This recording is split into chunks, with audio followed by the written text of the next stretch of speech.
Welcome to May's wrap-up video. This month has been surprisingly productive. I just didn't realise it until I was putting together all the media for this video. The twins, they're the same age as my son, have had a birthday. So I bought 2 meters of fabric for £11 off Pound Fabrics, and I tried to make as many clothes as possible for them. And some of it is from a free pattern, so I made two t-shirts from the Spoonflower tee pattern, and I've managed to make 2 pairs of leggings and a pair of shorts from the Bunny Hug Grow With Me patterns. So the girl's quite small, so they should fit them for like a year and a half to 2 years. So I was actually quite impressed with the way these turned out. They came out really cute. So you get a few different outfit options with the different t-shirts. So this is one of the t-shirts, and then the other t-shirt is like the opposite set of colours, so you do have a few different outfit choices. This one is my favourite with like all the white, and I think I could have made like the opposite pair of leggings because both sets of leggings are exactly the same colour. I think I might have just had enough, but I squeezed as much as possible out of this fabric. So like the cost was like super cheap per item, and I even managed to squeeze out a pair of the sporty thongs pattern. I have a video of that on my channel of a sew along, and honestly they're so comfy, like the comfiest pair of pants I own, pair of knickers I own. So I've actually managed to use a whole 2 meters of fabric with like minimal waste, and I don't think I cut the most economically either.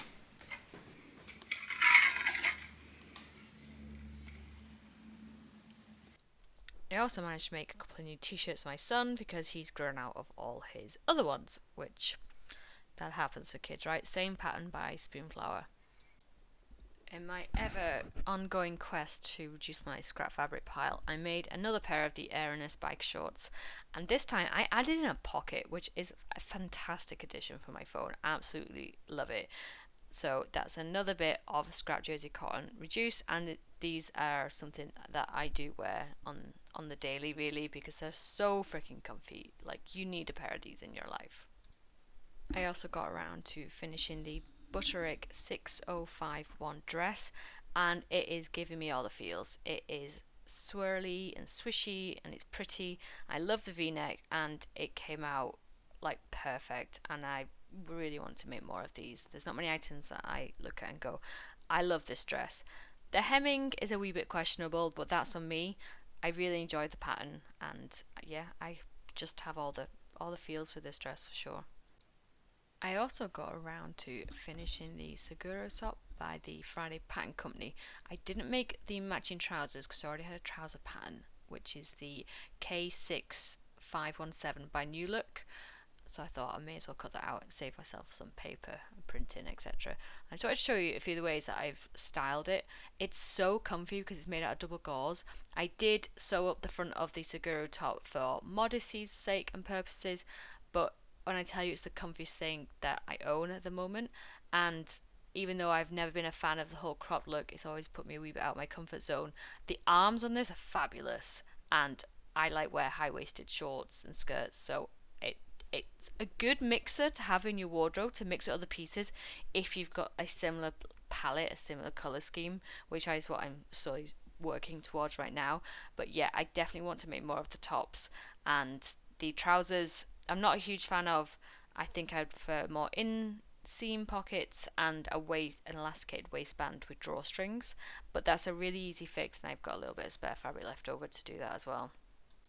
Let's jump right into Me Made May. I had quite a successful Me Made May. It's given me a real focus on having to actually wear clothes I've made. The shorts, honestly, they're so good for working out. This is my McCall skirt that I made once, and this is a skirt that I need to change and make smaller because it's just simply way too big. Of course, I had to dig out my Erin dungarees. It's been a real mixed bag for weather this month, honestly, and I have reached for my shirts more than I thought I would, including this one, which I think is a bit ridiculous, but I'm slowly falling in love with it. It's such a perfect like transitional piece. And again, I've got my Seguro top out, but I have reached for the same 4 or 5 items, which has been like a real highlight to what I actually have in my wardrobe and what I reach for and use, and maybe those are things I need to lean into going forward. Good afternoon, welcome back to my channel, and I am going to be stress sewing. So I went into town to try and find a dress for this wedding I have to attend in 2 days, and I could not find anything. So I tried Marks & Spencer's, Next, H&M, House of Fraser, and I was just looking for a pretty summer dress that will also, I can wear to a wedding and like wear casually throughout the summer as well. And nothing fit that description at all. Some beautiful dresses. I managed to get like another jumpsuit. Don't need a jumpsuit, got another jumpsuit. So now I'm going to stress sew. It is currently 15:41. I have a couple of hours before my son gets home, and possibly a couple of hours this evening, and a couple of hours Friday. But in that time I also have to finish off some wedding gifts. I also have to like shower, shave, do my nails, straighten my hair. So let's do some stress sewing, and I'm sewing up the Butterick 5030, and I am sewing up number, what am I sewing up?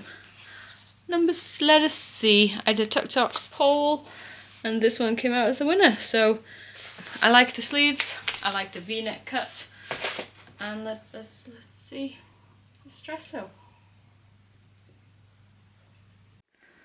I have already effed up the facing.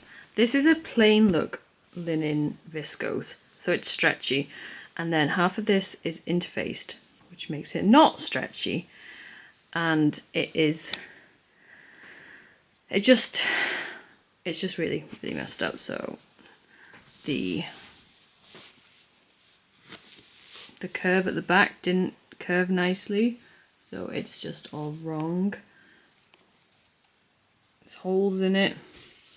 And the bodice is actually a wee bit too long, because you see where it's sitting on Delilah.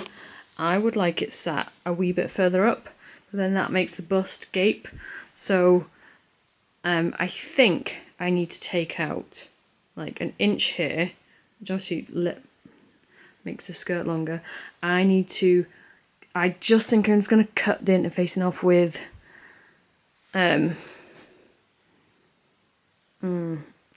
like I'm just going to cut the interfacing off completely, but obviously it lines up here really nicely, which is super annoying, so I don't know how to do that.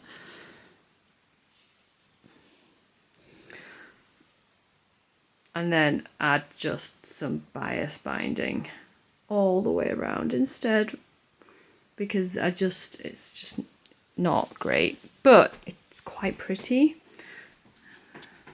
Like the drape of the fabric is really lovely, and I don't want to waste a whole like 3 meters of fabric just because I'm a raging idiot for not knowing what I'm doing, basically.